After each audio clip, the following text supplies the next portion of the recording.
At the age of 38, he was named to the prestigious head position of the hospital, and over the next 20 years was considered the most prestigious surgeon in Paris, if not Europe. His diagnostic powers are considered legendary, and he certainly has described a number of the conditions that you can see here aside from contracture of the fingers. One of the typical days that we'll sure hear more about from Dr. Wiley is he'd come to the hospital early in the morning, a bell would ring, and ward rounds would begin, usually lasting several hours. He then would deliver his daily lectures from on high on a large chair, wearing this famous green coat, to some 500 students and doctors. He always spoke in a low voice so that people would have to be quiet. He then would do a surgical procedure illustrating one of his points. After that, he would do outpatient evening clinics and free consultations. He also showed attentiveness to the indigent and would come back to the hotel to make rounds about 8 p.m. and the rest of the evening was consumed by his laboratory studies and private consultation. As he told one of his attending surgeons, "When I'm away or ill, I expect you to act as my substitute, but I warn you, I am never away and never ill." So for him, there was no holiday. And this type of personality trait and his wanton ambition aroused many enemies. Liz Frank called him the bandit of the Hotel Dieu, the frog at the water's edge because of his green coat. Percy called him the greatest of surgeons and the least of men. How would you like that on your tombstone? Biographers described him, unlike Cline, remember, Cline was cheerful, your best friend. He was cold, ruthless, overweeningly ambitious, contemptuous of all, unscrupulous, overbearing, more respected than beloved, nobody's friend. For example, he followed a dying man with Dupuytren disease in order to get his arm upon his death. As he writes in his diary, "I had kept my eye on him for some years and was determined not to lose this opportunity of investigation." That's either dedication or ghoulish. In 1833, he suffered a stroke which affected his speech. He took his first vacation to Italy, so maybe he shouldn't take vacations. At age 58, he developed pleurisy and died while his colleagues debated about whether to drain the empyema, no doubt influenced by his remarks, "It is better to die of the disease than of the operation." He performed the first surgery on June 12, 1831, on that wine merchant that had been sent to him by Dr. Maley.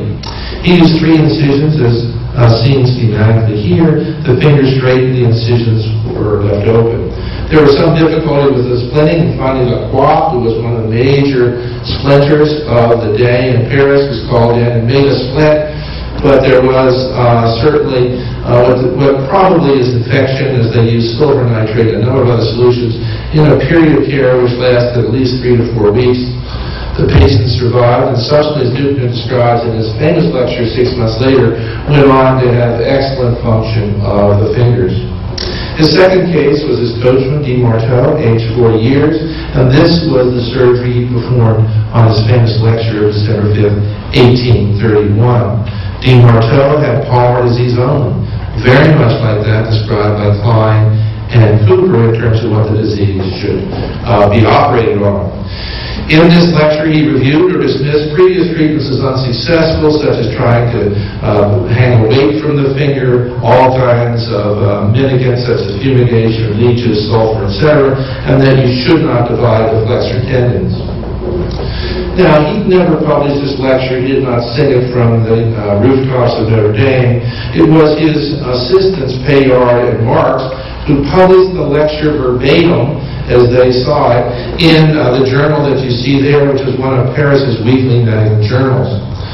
And this is important because it explains how Dupuytren was able to steal the mnemonic from Cline and Cooper. Paris was the publishing capital of its day and the center of this new medical journalism. Does that take us back to the internet, Charlie, and the other kinds of ways we communicate now? There were 3 weekly and 2 monthly medical journals. His contracture lecture, of all the things he published, was the lead lecture, and his lessons also were published in 1832 and widely disseminated. The lecture was then published in Lancet, finally coming back to England in really 1834. And here the lecture chides those who have spoken incompletely on the subject. He never acknowledges at all Cline or Cooper or their original description. He associated the condition with trauma as they had. He also dismissed the crispator tendinum argument and described the disease as progressive, noted his predilection for the ring finger and the lifting of the palmar skin, noted that joints were preserved, that it wasn't an inflammatory arthritic condition. And so his stolen contributions are pathologic palmar fascia, fasciotomy through open transverse incisions, post-operative extension splinting, and he even emphasized an occupational predisposition. Now, we know he was aware of Cline and Cooper's work. He visited Cooper and was visited by Cooper at least twice before his lecture. He specifically misquoted Cooper saying the disease was incurable. And he quoted hammer toes as the foot variation of Dupuytren's, which was first introduced by Cooper in his lectures in 1824. So how did he get away with it? Well, Cline predated medical journalism. There wasn't this communication out there. The only people he were talking to were his students around him and Cooper. London at the time was isolated and less medically cosmopolitan city, and he continued to denigrate Cooper, at least in terms of his understanding of this process. Now, he didn't have friends in Paris either. We had Jean-Blaise Laurent, who was across town, if you will, a consulting surgeon to Hotel Dieu, who disagreed hardly with Dupuytren's concept.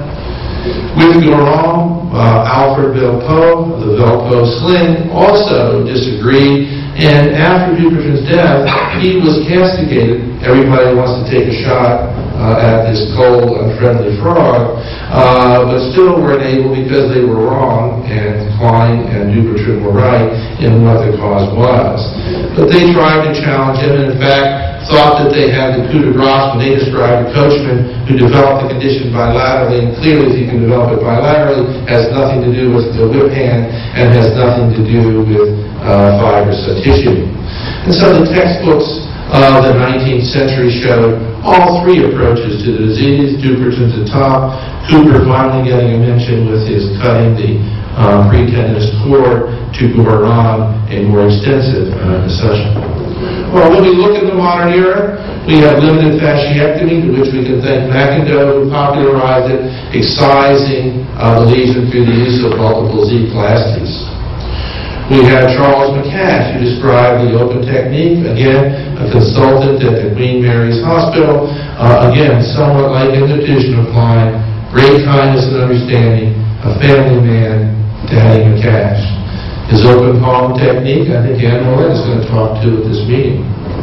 We have John Houston from Australia, a plastic surgeon who trained with McIndoe, and again, was one of the first to really deal with the genetic predisposition of Dupuytren's disease, seeing so much of it in Australia, which had migrated from the British Isles. Authored extensive papers and certainly have won the Dupuytren's Award from the Society. Emphasized skin grafts for recurrent disease. And I think raised what I would see as one of the goals of why we're here, is that I have a dream that one day Dupuytren's disease will be treated without surgery. And here's plastic skin grafting to treat them. Finally, Robert McFarland was one of someone I was exposed to. He wrote the chapter in the first textbook of Green, and really began a comment that helped organize my thoughts and many others about Dupuytren's. He was one of Canada's most famous athletes in track and field. He was one of the only two Canadians to be president of the American Society of Surgery Hand. And his classic understanding when normal anatomy became cords was extremely important. Needle aponeurotomy, we have the French, and certainly in this country, Charlie has really shown us that it does have a role to play. We have a non-operative treatment, Xiaflex, which is obviously a hot topic of this meeting, and which Larry Hurst and Marie Valamente have really favored. But despite 200 years of scientific study, despite over 2,100 publications since 1900. Despite understanding the clinical presentation of the disease, the cause and the cure remain elusive. That frustration is a legacy of Dupuytren. How can we find truth when the namesake condition is founded on a lie? Therefore, my proposal for this meeting is that Dupuytren's contracture should in fact be called Cline's contracture. Thank you.